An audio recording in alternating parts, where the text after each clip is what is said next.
Good morning students, welcome to Eklavya PCS. स्वागत है विद्यार्थियों आप सभी लोगों का एकलव्य पीसीएस में।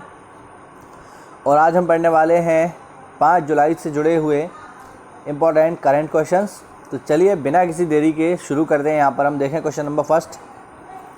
इलेक्ट्रॉनिक कार बनाने वाली कौन सी अमेरिकी कंपनी 209 बिलियन डॉलर वैल्यूएशन के साथ विश्व की सबसे वैल्यूएबल कंपनी बन गई है? इलेक्ट्रिक कार बनाने वाली कौन सी अमेरिकी कंपनी 209 बिलियन डॉलर वैल्यूएशन के साथ विश्व की सबसे वैल्यूएबल कंपनी बन गई है? ऑप्शन है टेस्ला, टोयोटा, महिंद्रा या रेनॉल्ट।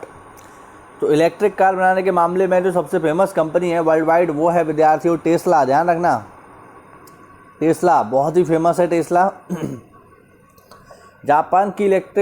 अमेरिका की इलेक्ट्रिक कार बनाने वाली Tesla company 209 billion dollar valuation के साथ जापानी कंपनी टोयोटा को भी पीछे छोड़कर विश्व की सबसे वैल्यूएबल कंपनी बन गई है।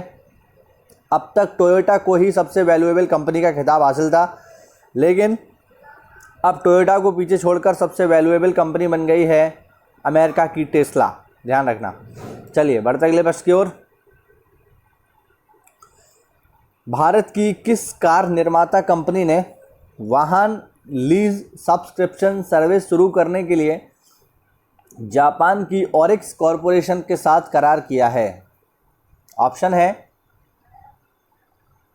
Tata, Maruti Suzuki, Hyundai Motors या होंडा मोटर्स। सही जवाब है विद्यार्थियों इसका मारुति सुजुकी। मारुति सुजुकी ने हाल ही में वाहन लीज सब्सक्रिप्शन सर्विस शुरू की है, जिसके लिए कंपनी ने जापान की ओरिक्स कॉरपोरेशन की सहायक company Orix auto infrastructure service limited के साथ करार किया है। चलिए बढ़ते अगले प्रश्न की ओर। इनमें से किस गोल्ड फाइनेंस कंपनी ने हाल ही में लोन एट होम, क्योंकि कोरोना में सब कुछ घर से ही हो रहा है, इस वजह से इन्होंने एक स्कीम लॉन्च कर दी है जिसका नाम है लोन एट होम। तो कौन सी वो गोल्ड फाइनेंस कंपनी है जिसने लोन एट होम सर्विस शुरू की है? ऑप्शन है Manappuram, Muthoot finance, star gold या इनमें से कोई नहीं। सही जवाब है विद्यार्थियों मुथूट फाइनेंस। विश्व की सबसे बड़ी गोल्ड फाइनेंस ने हाल ही में लोन एट होम सर्विस की शुरुआत की है, जिसके तहत एनबीएफसी ग्राहकों को उनके घर जाकर उन्हें गोल्ड लोन दिया जाएगा। यानी लोन के लिए आपको सोना जमा करना पड़ेगा इनके पास और बदले में आपको पैसा मिल जाएगा। चलिए बढ़ते अगले प्रश्न की ओर। भारत के किस राज्य के मुख्यमंत्री ने विजयवाड़ा में 1088 एम्बुलेंस को लॉन्च किया? एक साथ 1088 एम्बुलेंस लॉन्च किए हैं एक साथ, किस राज्य में? ऑप्शन है केरल, गुजरात, महाराष्ट्र, आंध्र प्रदेश। सही जवाब है विद्यार्थियों आंध्र प्रदेश। आंध्र प्रदेश के मुख्यमंत्री जगन मोहन रेड्डी ने विजयवाड़ा में 1088 एम्बुलेंस लॉन्च की हैं। यह एम्बुलेंस नेशनल इमरजेंसी सर्विस 108 और राज्य हेल्थ सर्विस 104 नंबर वाली हैं। इनमें प्रोग्राम की कवरेज के लिए 5 ड्रोन कैमरों का भी उपयोग किया गया है। तो हाईटेक है ये एम्बुलेंस जो काम करेंगी आंध्र प्रदेश में। चलिए बढ़े अगले प्रश्न की ओर। अमेरिका की इंटेल कैपिटल ने मुकेश अंबानी की रिलायंस इंडस्ट्रीज में 0.39% इक्विटी के लिए कितने करोड़ रुपए का निवेश करने की घोषणा की है? ऑप्शन है 894 करोड़ रुपए, 1894 करोड़ रुपए, 2894 करोड़ रुपए, 3894 करोड़ रुपए। सही जवाब है विद्यार्थियों 1894 करोड़ रुपए।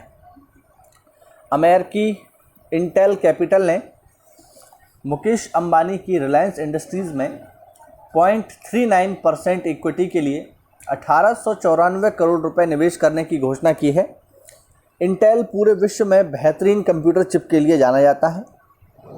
आप सभी लोगों ने इसका नाम तो सुना ही होगा। अगर आपके पास लैपटॉप है, आपके पास कंप्यूटर है, तो उसमें जो प्रोसेसर होता है वो इंटेल का ही होता है। कभी आप ध्यान दीजिएगा, इंटेल इनसाइड लिखा होगा साफ साफ, ब्लू कलर का एक स्टिकर होता है, सबने देखा होगा, बहुत ही कॉमन है।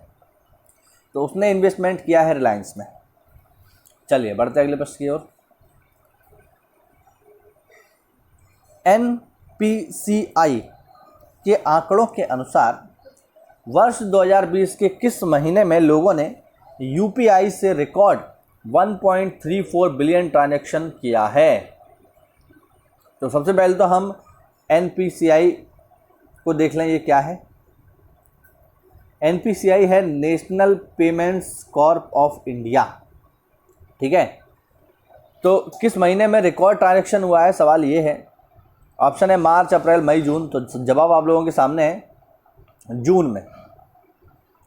जून में रिकॉर्ड जो है ट्रांजैक्शन हुआ। तो national payment corps of India के आंकड़ों के अनुसार वर्ष 2020 के जून महीने में लोगों ने UPI से रिकॉर्ड 1.34 बिलियन का ट्रांजैक्शन किया, जो कि किसी भी महीने में UPI से किए गए लेन देन में सबसे ज़्यादा है। तो लोग घर से तो बाहर निकल नहीं रहे हैं, बैंक जा नहीं सकते, इसीलिए ऑनलाइन ट्रांजैक्शन का ही जो रास्ता है उसको अपना रहे हैं ज़्यादा से ज़्यादा। और ये सेफ भी है, कोरोना से बचाव के लिए एक प्रभावी तरीका है। चलिए बढ़ते अगले प्रश्न की ओर।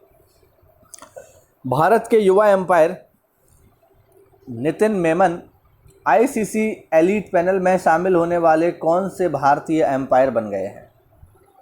ऑप्शन है पहले, दूसरे, तीसरे या चौथे।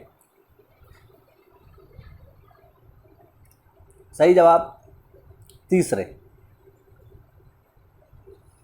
भारत के युवा umpire Nitin Menon ICC elite panel में शामिल होने वाले तीसरे भारतीय एम्पायर बन गए हैं।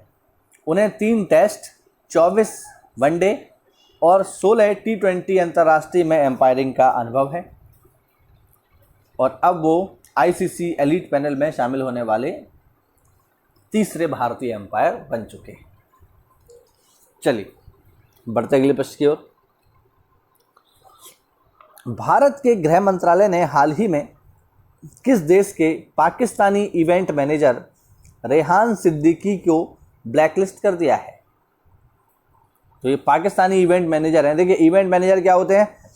ये जो बॉलीवुड वगैरह के जो स्टार्स होते हैं या जो बड़े बड़े लोग होते हैं, नेता अभिनेता जो होते हैं, ये जब विदेश में जाते हैं तो वहाँ पर इनका जो शो वगैरह होता है उसको ये मैनेज करते हैं। तो इनका नाम है रेहान सिद्दीकी और ये कहाँ के हैं? तो ये अमेरिका के हैं। मतलब है तो पाकिस्तानी मूल के, लेकिन काम करते हैं अमेरिका में। अब ये क्या करते हैं? तो ये अपने शो की आड़ में भारत के विरुद्ध प्रोपेगेंडा चलाते हैं। यानी जो बॉलीवुड के स्टार हैं उनका शो तो होगा सो होगा, वहाँ पर ये भारत के विरुद्ध जो है काम करते हैं, ठीक है। तो आप देख सकते हो, भारत के गृह मंत्रालय ने हाल ही में अमेरिका देश के एक पाकिस्तानी इवेंट मैनेजर रेहान सिद्दीकी को ब्लैकलिस्ट कर दिया है। रेहान सिद्दीकी बॉलीवुड से जुड़े इवेंट का आयोजन करता है, लेकिन इसकी आड़ में वह भारत विरोधी, खासकर कश्मीर प्रोपेगेंडा को फंडिंग करता था, आतंकवादियों को फंडिंग करता था ये। तो इस वजह से गवर्नमेंट ने इसको बैन कर दिया। सही किया, बहुत ही शानदार काम। चलिए बढ़ते अगले प्रश्न की ओर। हाल ही में किस राज्य ने विश्व प्रसिद्ध श्रावण मेला स्थगित करने का फैसला लिया है? बिहार, छत्तीसगढ़, झारखंड या इनमें से कोई नहीं। तो श्रावण मेला जो है कैंसिल कर दिया गया है किस स्टेट के द्वारा? सही जवाब है इसका झारखंड। आप देख सकते हैं, हाल ही में झारखंड सरकार ने विश्व प्रसिद्ध श्रावण मेला स्थगित करने का फैसला लिया है। यह हर साल झारखंड के देवघर में मनाया जाता है। यह भगवान शिव के 12 ज्योतिर्लिंगों में से एक है। तो अभी कोरोना के दौरान तकरीबन ऐसे सारे इवेंट जो हैं जहाँ पर लोग इकट्ठे होते हैं उन सबको कैंसिल कर दिया जा रहा है और ये बहुत ही आवश्यक है, क्योंकि अगर ऐसा हम नहीं करेंगे तो कोरोना जो है वो कम्युनिटी ट्रांसमिशन तक पहुंच जाएगा और फिर बहुत बड़ी संख्या में लोग इससे प्रभावित होंगे। तो जितने भी ऐसे आयोजन हैं जहां पर लोग इकट्ठे हो सकते हैं, इन सबको रद्द किया जा रहा है और ये बहुत सही है, ऐसा होना भी चाहिए। हाल ही में इंदौर शहर के द्वारा कोरोना अपशिष्ट के लिए किस रंग का कूड़ेदान रखने का फैसला लिया गया है। मतलब इंदौर शहर ने कोरोना के जो अपशिष्ट हैं, जो कोरोना के इलाज के दौरान यूज़ की गई चीज़ें हैं, उनको एक अलग कूड़ेदान में रखने का फैसला किया है। उसका जो है रंग दूसरा होगा। तो किस रंग का होगा वो ये सवाल है। ऑप्शन है लाल, गुलाबी, पीला, इनमें से कोई नहीं। इसका सही जवाब है विद्यार्थियों पीला। ठीक है, पीले रंग का होगा ये। अब इस पीले रंग के डिब्बे में केवल वही कूड़ा डाला जाएगा जो कोरोना में इलाज के दौरान यूज़ हुआ है या उससे लोग यूज़ कर रहे हैं। तो कोरोना अपशिष्टों को इस डब्बे में डाला जाएगा, पीले रंग के डब्बे में। चलिए आगे देखें। हाल ही में किस राज्य सरकार ने जूनियर वकीलों को 3,000 रुपये का मासिक वजीफा देने की घोषणा की है। तो कौन सा स्टेट है जो अपने वकीलों को 3,000 रुपये मासिक भत्ता देगा। ऑप्शन है पंजाब, गुजरात, तमिलनाडु, मध्य प्रदेश। सही जवाब है इसका तमिलनाडु। तमिलनाडु सरकार ने जूनियर वकीलों को 3,000 रुपये का मासिक वजीफा देने की घोषणा की है और तमिलनाडु की राजधानी है चेन्नई। चलिए बढ़ते हैं आज के लिए अंतिम प्रश्न पर। हाल ही में किस देश के प्रधानमंत्री एडवर्ड फिलिप ने अपने पद से इस्तीफा दे दिया है। काफ़ी महत्वपूर्ण सवाल है ये, ध्यान रखना। किस देश के प्रधानमंत्री एडवर्ड फिलिप ने अपने पद से इस्तीफा दे दिया है। ऑप्शन है न्यूजीलैंड, जापान, चीन, फ्रांस। तो न्यूजीलैंड की जो प्रधानमंत्री हैं जेसिंडा आर्डर्न है, वो तो बहुत ही फेमस है, वो क्यों इस्तीफा देने लगी। जापान में शिंजो आबे चल ही रहे हैं, कोई दिक्कत नहीं है। और चीन में तो हट ही नहीं सकते, जो शी जिनपिंग है वो तो आजीवन है और वो प्रधानमंत्री भी नहीं है, वो राष्ट्रपति हैं। तो ये इसका सही जवाब है फ्रांस। ध्यान रखना, इसका सही जवाब क्या है विद्यार्थियों। इस सवाल का सही जवाब है फ्रांस। तो फ्रांस के प्रधानमंत्री एडवर्ड फिलिप ने अपने पद से इस्तीफा दे दिया है। उन्होंने आगामी दिनों में सरकार के फेरबदल की संभावनाओं के बीच अपने पद से इस्तीफा दे दिया है। फ्रांस के राष्ट्रपति कार्यालय ने कहा है कि जब तक मंत्रिमंडल का नाम सामने नहीं आता तब तक फिलिप ही सरकारी मामलों को संभालते रहेंगे। तो ये थे हमारे विद्यार्थियों टॉप 12 करंट क्वेश्चन। उम्मीद करता हूँ वीडियो में आपको कुछ नई जानकारी मिली होगी। तो ऐसा है तो वीडियो को लाइक कीजिए, चैनल को सब्सक्राइब कीजिए। मिलते हैं अगली जियोग्राफी क्लास में, तब तक के लिए स्टे होम, स्टे सेफ। जय हिंद, जय भारत।